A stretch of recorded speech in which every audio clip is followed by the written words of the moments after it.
we started the Neoplasia lectures with introduction, as you remember, tumor, epidemiology, and presentation. Then we had 3 lectures on molecular basis of cancer. Then we have 2 lectures, carcinogenesis and lab diagnosis of cancer or clinical aspect of cancer. Now, carcinogenesis, I thought we covered it for epidemiology, the whole clinical carcinogenesis, viral carcinogenesis, or molecular. So, no need for special lecture for the carcinogenesis. In fact, today will be the last lecture. It will be 6 lectures for you, please. Today is the last one? Today is the last lecture. Clinical aspect of so there will be 6 sections in the possible. The carcinogenesis, we covered it in epidemiology and we covered it in molecular. I will be the same. Okay? So today is the last lecture. No, it was Wadah? It was number 3. Today is the last lecture? Yeah. I think you're right. No, that's today is the last lecture in Neoplasia. The last section in Neoplasia. Doctor, he said that we took the carcinogenesis, I think he said that, right? Yes. We missed 1 lecture though, right? No, we already took an epidemiology. Congratulations. On Tuesday last week, sir. We spoke about all other lectures, see? I think You may have given it to the girls, but not to us. He said that we're not going to do carcinogenesis. He said we're not going to do it. We did epidemiology and These are the lectures we gave. The introduction we had. Not too much about. Tumor, epidemiology we had. Molecular basis of cancer, 1, 2, and 3 we had. Yeah, that's it. Then carcinogenesis we are not going to give because it's repetition of the previous lectures. Then today is lab diagnosis of cancer. So these are the summary of the 3 lectures on molecular basis of cancer. This is the summary. Now the genes that we spoke about are the proto-oncogenes, tumor suppressor genes, gene regulates apoptosis, gene involved DNA repair, epigenetic, and microRNA. These genes are there for normal cells. It's not for the mutation cell. These genes in the cell to help the cell divide and grow. It's not for to make it cancerous. These genes are normal genes in this cell. I want to understand this. And these are so important for the cell, for the response to injury, and for the normal cell growth. When the cell goes to cell cycle, and then it stops. So oncogene will help the cell to go to cell cycle. Then a tumor suppressor gene will stop it. But this is normal. So these are present in each and every one of us. Wadah? Yes. These are the normal regulatory genes in the cell. Yes. And the gene, it won't act. The gene won't act. The protein that is coding the gene will act. The gene is just thinking. Yes. The proto-oncogenes is the same as oncogenes? No, oncogene is in cancer.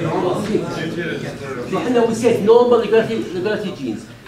These are the normal in the cells to make the balance in the cell growth and division and output. So, but I want to understand 2 things. Number 1, these are normal genes and they are not causing cancer unless they are mutated. This is one thing. Wadah? Yes. Second thing, the genes won't act themselves. They produce protein to act. So protein is the working force. The gene is just thinking. They have the information, the data. But the protein are the ones that are working. So the proto-oncogene, we said there's activation of proto-oncogene, 1 hit, active mutation. The mutation should be active mutation. And to convert from proto-oncogene to oncogene, there are 3 mechanisms. What are they? Point mutation. Point mutation. Give me an example. Amplification and translocation. Point mutation. Yeah, substitution. Example of oncogene point mutation. Point mutation in EGFR. EGFR in lung cancer. And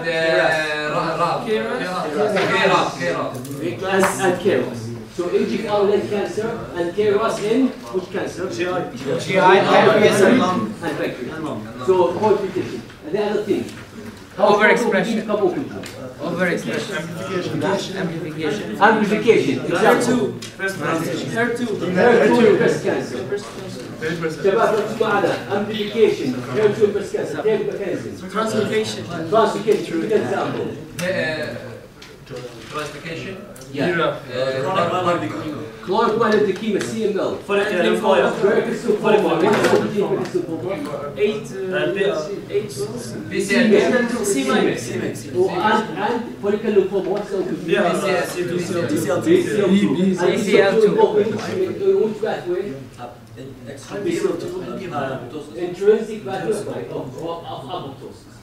So the oncogenes are activated by three mechanisms: translocation, polymerization, and amplification. And the oncogene is one allele activated, and it's activating a mutation, activating. Dominant. Then tumor suppressor genes. Yeah. So what's the theory behind tumor suppressor genes? Recessive. Leucine theory, we have two things you have to remember. It's two-hit theory. Two alleles should be, what happened to them? Inactivated. So the recessive. Inactivated. And the other thing about leucine theory, it can be familial or strong. So two points about leucine theory. Two alleles should be inactivated. And it can be familial and strong. But most of the cancer are strong. So these are tumor suppressor genes. Then we say gene regulates apoptosis. We have two pathways, extrinsic and intrinsic pathways. The most important for us is the intrinsic. And why it's important for us in this course? Because they involve the tumor suppressor gene. And which tumor suppressor gene is involved? P53. P53. It activates which? Fax is pro-apoptotic gene. And it makes whole imaginary and so on. So this is the intrinsic pathway. And P53 is the guardian of genome. If there is DNA damage, either repair by genes involved in DNA repair, or it can be apoptosis. Cascade. This is, if the P53 is normal, yes. But if P53 is abnormal, what will happen? Malignancy. So the genes that regulate apoptosis are pro-apoptotic genes and anti-apoptotic genes. A typical example of anti-apoptotic gene. Growth factor. No, anti-apoptotic gene. BCL2 that's seen in follicular lymphoma. BCL2 that's seen in follicular lymphoma. Then epigenetic changes. We said modification of histones and DNA methylation. We told you that tumor suppressor gene is inactivated by two mechanisms. Either mutation happening where? In the gene itself. Mutation in gene, or by epigenetic phenomenon. Epigenetic means outside the gene. Gene has exon, intron, and has promoter region. So outside the gene. So methylation, hypermethylation of promoter region will silence the gene, inactivate the gene. So tumor suppressor genes are inactivated by two ways. By mutation in the gene itself, or by epigenetics, hypermethylation of the promoter regions. واضح? It's clear, I think. Yes. So these are the two mechanisms for tumor suppressor gene to be inactivated. And there are three tumor suppressor genes commonly inactivated by epigenetic. What are they? I gave you examples. EGF, EGFR, BRCA1, BRCA2. HER2? No, HER2 is OPG. BRCA2 is high risk of breast cancer. EPGFR1 in colorectal cancer and BHL in renal cancer. So a few examples that I give you where there is a promoter region, hypermethylation leading to inactivation of tumors. Sorry, doctor, could you repeat that, please? I had in the previous lecture, there are three of them. Yes. The microRNAs. The slides. Microarrays, what they do? They are small, short nucleotides. What they do? They normally silent. Epigenetic and microarray silence gene. So if they are attached, if they are attached to oncogene, they attach to oncogene. So what they do? They promote their activity. Become a tumor suppressor gene. Or they attach to tumor suppressor gene. So these are the genes that are involved in these are the three actually. These are the genes that are involved in cancer. And these are but the most important genes, the cancer critical genes are the oncogene and VHL. So, any question about this? VHL. Before we move? Okay. What I want you to understand now, since you understand these genes, you should know that not one gene that causes cancer. Your cancer is multi-step process. Yes. Not only one mutation or two mutations that will cause cancer. Yeah. لا استشهد تعلمت هذا استعمل هذا. Multi-step carcinogenesis. It's a typical example is molecular evolution of colorectal cancer from adenoma to carcinoma. Adenoma, carcinoma sequence, and I will show you how this will apply. What we learned, how it applied in the multi-step process. We'll show this because I'll show you this because it's the first to describe multi-step carcinogenesis based on molecular evidence. So in colorectal cancer, to have invasive carcinoma, it's not one mutation. It's multiple mutations in tumor suppressor genes and oncogenes. That is, in lung carcinoma, there are more than 500 mutations. But what we are looking for, the driver mutation. There are two types of mutations, drivers and passengers, the important mutations. So they start with this normal mucosa, normal colon mucosa. So the first mutation is APC. What is APC? You said about it. Yes. Familial. Tumor suppressor. So for tumor suppressor gene to work, it has to have what? APC is tumor suppressor gene. It has to have two. So at the first hit, it can be either inherited, germline, or somatic, acquired, صح? Yeah. And the first hit in APC, it happens to be what? The mutation.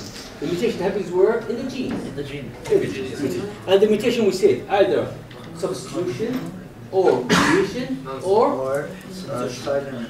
no, substitution, deletion, or insertion. These are the mutations. So the APC gene is different. What will happen after the first hit? A risk. High risk of cancer.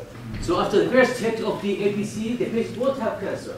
He's at high risk of cancer. He has no cancer. So after that, the second hit, APC. The second hit is somatic. And inactivation of the second hit happening to be methylation. So second hit, the tumor suppressor gene is inactivated by methylation. Methylation in the promoter region. واضح? So first hit is mutation, second hit is mutation. So tumor suppressor gene can be inactivated by mutation or methylation. Both of them, first hit, second hit can be mutation, or first one methylation, then mutation is different. Yeah. You mean The first hit has to be germline mutation? Or No. You only sporadic or Only this? familial. If it's familial and only few of them are familial. If it's familial, it's germline mutation. Yeah.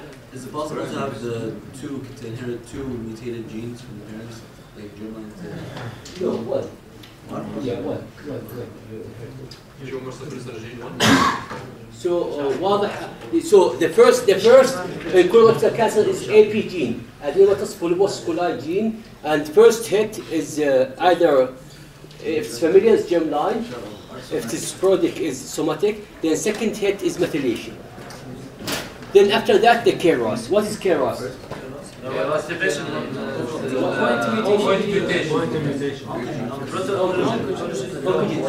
what's the methods of activation of KRAS? Beyond point mutation. So see, this is what I want to mean. First, second hit is oncogene. So the first hit make the mucosa more vulnerable or dysplastic. Second hit with KRAS make the polyp, which is precancerous. Yeah. Precancerous. Third hit is the P53 that make the invasion. But there are multiple hits, multiple mutations. So this is that's what we call multi-step process of cancer. So not one mutation that will cause cancer, multiple mutation, and but the first one is the most important one. And the other thing is that there are mutations that are resistant that will give the cell the ability to grow. So you need after that point mutation in the KRAS as well. Yeah, KRAS is good, point mutation. To form Uh, the So this proton, then loss of acyl glycine B53 and so on.